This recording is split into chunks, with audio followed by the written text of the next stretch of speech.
Hello and welcome to Daily Market Movements. Welcome to another episode of Commodities Watch. In today's video, we're going to be analyzing the crude oil futures chart as well as moving over to the gold chart to see what's happened there over the past couple of trading sessions and what do I predict going forward. So let's start off with the crude oil price chart. Of course, we have that 0.23% Fibonacci level, which is currently at around $67.40.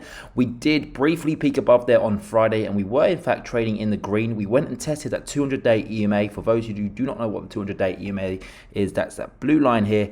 We went and tested it for the second time. I think we did it on Wednesday. That was the previous time, and unfortunately we had got rejected from that price level. So that's what sent us back below the 0.23% Fibonacci level, and in fact this would be considered as a bearish close.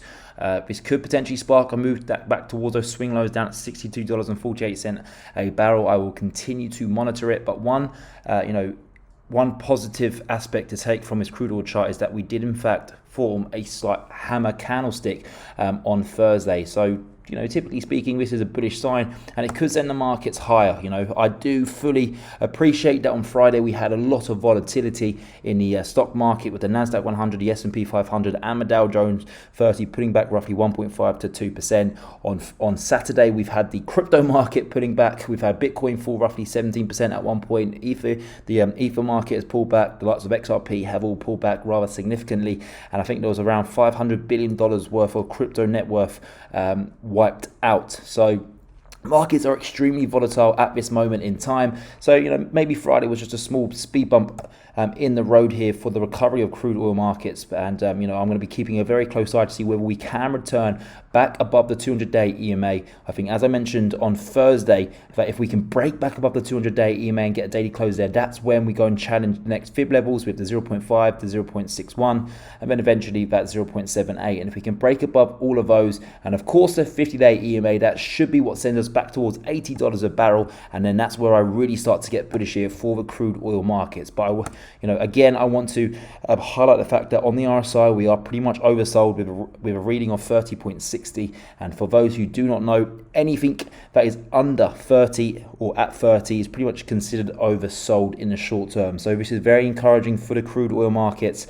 And I personally do see us rebounding here, a nice bounce towards perhaps the mid 70 levels. So I will continue to keep you all monitored on the crude oil markets, but let's just move over to the gold market. So gold, we got that nice jump where the bulls come in and protected this 0.23% fib level. That's this red zone here.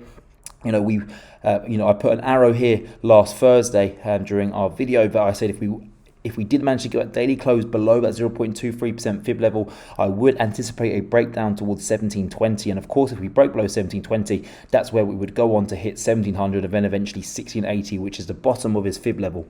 But of course, on Friday, lots of volatility in the markets. And of course, gold here showed nothing different. We saw that nice bounce up towards that 1782 level, but for me it's all about whether gold can go up and break above the 50 and the 200-day EMA. But also on Thursday I did highlight the fact that we are forming a death cross. For those who do not know what a death cross is, it's where the 50-day EMA pierces back below the 200-day EMA, and this typically predicts forecasts a medium to longer term bear run or bear market. So very bearish here for the gold bulls, of course, that we are forming that death cross, and I will continue to monitor gold. I think it's a very big week for gold heading into this new week to see whether we can hold that 0.23% Fibonacci level. So as I just mentioned, over in the crude oil markets, I will continue to monitor both markets as we go through the trading week.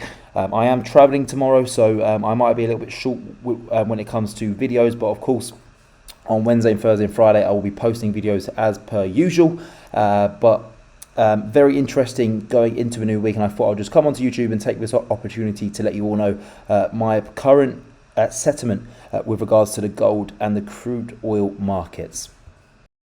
And that is going to wrap it up for today's video. But just before I let you leave, I just want to quickly show you our brand new streaming service. We've recently launched this website that you can see in front of you. This is where we provide in-depth analysis videos as well as trading signals via our Telegram group chat. How it works is really simple. We have two subscription plans. First one is a monthly fee of $19.99, and the second plan is only $209.99 for a year's subscription. Once subscribed, you'll then have access to all of our in-depth analysis analysis videos, as well as access to our private Telegram group chat. We cover various markets such as commodities, US stocks, indices, and cryptocurrencies. We also have a video category where we provide educational content so that you can improve your trading skills. If this sounds appealing to you, then you can find our website link in the description of this YouTube video at dailymarketmovements.com.